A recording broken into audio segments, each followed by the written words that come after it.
If you've been closely watching this show and this network, and even on social media, you've probably heard of Project 2025, sometimes also called the Presidential Transition Project.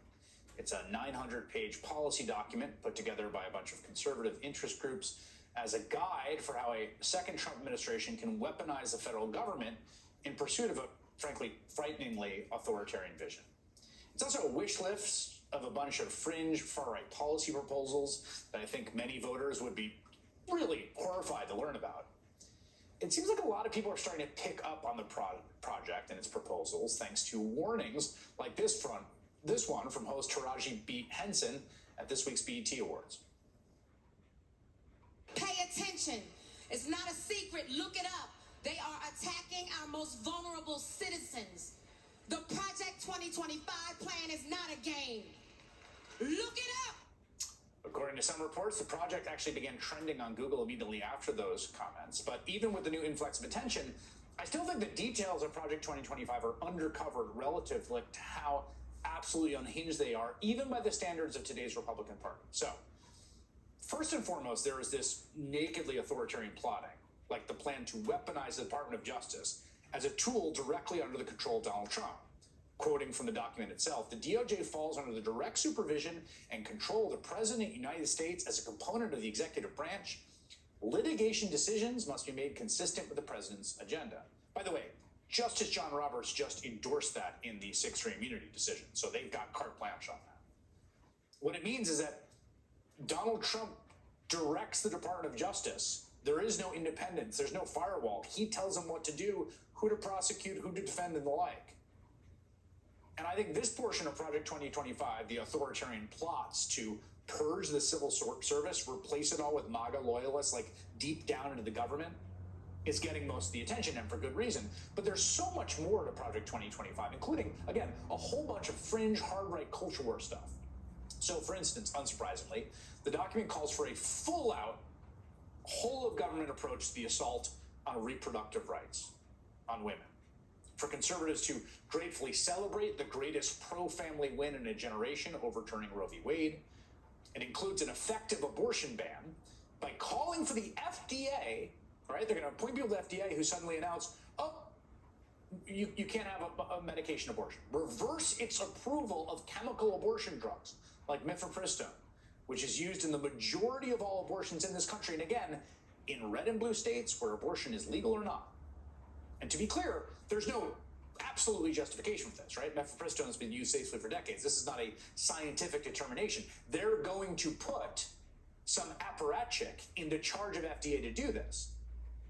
Project 2025 wants to take it away, citing in part the hundreds of thousands to millions of babies whose lives have been unjustly taken through chemical abortion. The document goes further than FDA approval, calls on the Department of Justice to criminalize sending the pill through the mail under the Comstock Act, an archaic anti-obscenity law from the 19th century, which has been rendered largely unenforceable in subsequent decades. In addition to the abortion pill, Project 2025 also wants to strip the mandate for free emergency contraception from Obamacare. And look, Republicans are not going to stop until they have all but eliminated access to reproductive health care in this country, full stop. They're also, not surprisingly, committed to stopping the enormous seismic green energy transition to doom us the most catastrophic consequences of climate change. The document refers to attempts to mitigate climate change, to mitigate it as a radical climate policy. It calls for an end to the unprovoked war on fossil fuels, for the government to oppose eyesore windmills built at taxpayer expense. The document also calls for all federal laws, grants, regulations, and contracts to delete every instance of the terms sexual orientation and gender identity, diversity, equity, inclusion, gender equality, gender equity, gender awareness, gender sensitive, abortion, reproductive health, and reproductive rights, saying they're used to deprive Americans of their First Amendment rights. Reproductive health. It demands the Department of Health and Human Services immediately put an end to the department's foray into woke transgender activism. And get this, I don't think people know this, but people should. Pornography should be outlawed, and the people who produce and distribute it should be imprisoned. America 2024. Now, I promise you, I could go on like this for an entire hour. I encourage you to read the document for yourself. Remarkably easy to find with a cursory search online. And that, of course, is because Republicans are incredibly proud of their little project. Listen to the project's architect, the president of the Heritage Foundation, on this network last month. The organization in this plan talks about changing the Department of Health and Human Services to the Department of Life. Do you think that women in America should be able to get an abortion if that is what their doctor says they need? Abortion's not health care. I find it really interesting, if not worse, that you wouldn't support the change of the department name to the Department of Life. I thought we were all in support of life. We believe eminently in women's rights, and particularly women's rights in the womb. Women in the womb. That position is openly and proudly out of touch with what most Americans want. But that's sort of the point. Because Project 2025 is in many respects about power, about a right-wing vanguard minority forcing its fringe agenda onto the American voters by any means necessary. This is what we're going to go to do, and you can't stop us. And if you think I'm exaggerating, just listen to that same Heritage Foundation president on an episode of Steve Bannon's podcast yesterday, guest hosted by former Republican Congressman Dave Brat, because Bannon is currently in prison. We're in the process of taking this country back. The reason that they are apoplectic right now, the reason that so many anchors on MSNBC, for example, are losing their minds daily is because our side is winning. And so I come full circle in this response and just want to encourage you with some substance that we are in the process of the Second American Revolution, which will remain bloodless if the left allows it to be.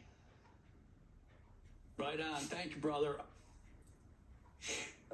I'm cool, buddy. We're in the process of the Second American Revolution, which will remain bloodless if the left allows it to be. In other words, we won't be violent if you don't make us. They're not really bothering to veil their threats anymore. Project 2025 is a straight-up dictatorial fantasy of control over the American people. When they talk about revolution, taking the country back, what this means is that this small coterie of hard-right zealots, these really creepy weirdos, are going to exert total control over every aspect of your life in terms of what you look at and what you read, what you mail, what your healthcare is. That guy controlling your healthcare. You want that? They're not trying to hide it. And everyone should.